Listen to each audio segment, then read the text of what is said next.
Hi, my name is Ethan Kirkland, and my topic for my research paper was performative activism, or more specifically, the positive and negative viewpoints on performative activism, and how we can personally avoid negative outcomes when we do enact in performative gestures. My argument was that we need to have a conscious effort in order to avoid performative activism by ensuring that our activism isn't performative. So, what I mean by that is that we're not engaging in activism for the sake of making ourselves look better. We're not putting on a show for others so that they are perceiving us in a better light. This can be done by donating money, by attending protests, by basically doing more than low effort gestures. My analysis of this did go to show that it's a lot more nuanced than just saying this is a bad thing or this is a good thing. There's a lot of gray area where things like Blackout Tuesday, which I'll talk about again later, Blackout Tuesday, a lot of people posted these black squares to stand in solidarity with BLM, but there was a negative effect. They had clogged hashtag BLM and made it hard for activists to talk with one another. But on the other hand, they had also helped a lot with spreading awareness of BLM and skyrocketing it into fame, I guess, but making people's awareness, the general public's awareness of it, higher. I chose this subject again because BLM protests, but during that time I saw a lot of performative activism, and this was actually the time where I was first exposed to the term. I saw a lot of people making these, again, low effort gestures, posts saying, oh my gosh, this is so sad. I'm so heartbroken about this, painting themselves as a heartbroken activist. But in reality, that was their first time talking about the movement and the first time they'd even acknowledged that there was a problem. So it's hard to believe that you really care about it that much when you haven't spoken about it at all. For people that, and this was actually brought back to my attention recently with the conflict between Israel and Palestine. I'm seeing those posts starting to circle around again, and it got me thinking, I wonder if performative activism really is a bad thing. I was curious about that. I would recommend the papers Twitter Deception and Influence, Issues on Identity Selectivism and Puppetry, and Youth Activism Today is Anything But Performative, for people that are curious about the subject. The first one speaks about how people that engage in selectivism or performative activism may be ignorant, naive, or lazy.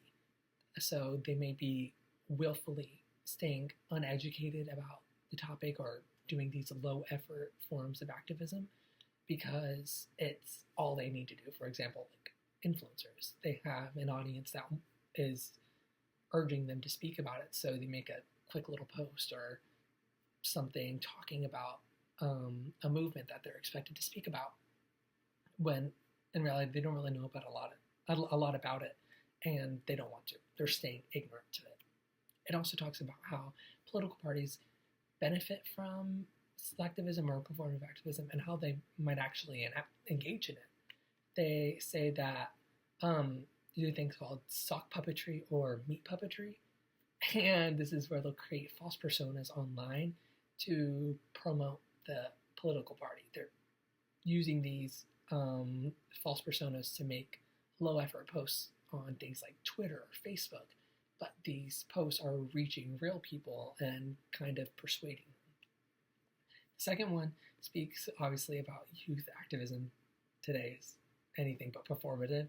She talks a lot about how performative activism is often influenced by peer pressure. So again, in 2020, there was that really big urge to prove that you aren't a conservative or you aren't racist or something.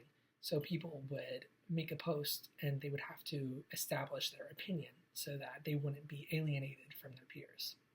But she goes on to explain that that doesn't mean youth activism is exclusively performative, that a lot of us, or a lot of people within my generation, their activism is rooted within a genuine care and a want to make things better for people who are suffering. Before I began my research, I 100% expected it to say that performative activism was an awful thing and that it was destroying movements, and it was diminishing the work done by real activists. But I was surprised to see that that's not really the truth.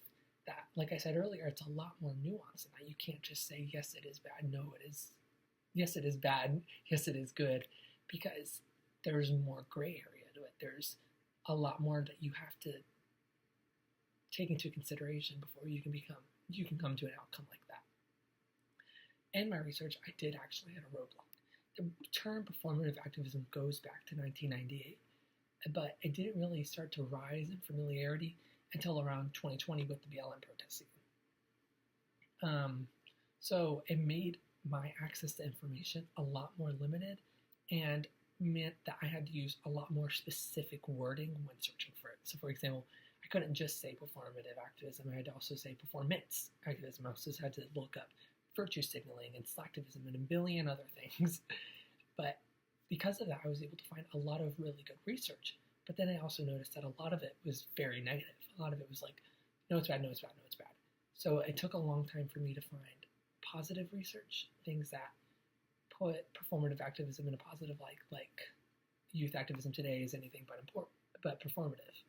That is one of the more positive ones, while the other one, Twitter deception and influence, issues of identity, slacktivism, and puppetry, is one of the more negative ones. All in all, I did really enjoy this research. This was something that I was already very interested about and something I was very curious about.